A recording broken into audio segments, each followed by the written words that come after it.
Aujourd'hui, la CGT ainsi qu'EFO et d'autres organisations appellent à une journée d'action pour défendre les services publics et lutter contre la casse sociale organisée par Emmanuel Macron. Les deux organisations, les deux leaders de ces organisations, Philippe Martinez et Pascal Pavageau, vont manifester côte à côte à Paris cet après-midi.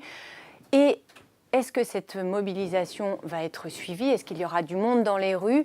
On se souvient qu'en juin dernier, il y avait à peine 2900 personnes qui ont défilé dans les cortèges sur le même mot d'ordre, selon le cabinet indépendant Occurrence. Alors, les deux leaders, finalement, s'attendent à ce bid. Ils l'ont dit dans les médias depuis ces derniers jours.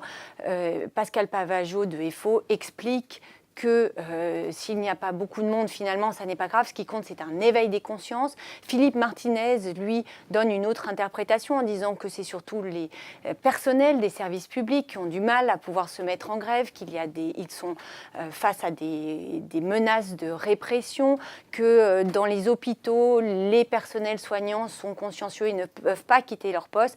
Et puis, il reconnaît tout de même qu'il faudrait inventer de nouvelles formes de lutte, de nouvelles formes de mobilisation. Pour ça, il dit qu'il fait appel à l'ingéniosité ou l'inventivité des salariés. En attendant, il y a une nouvelle mobilisation. C'est la 12e depuis qu'Emmanuel Macron est arrivé au pouvoir et ça risque d'être un vrai flop.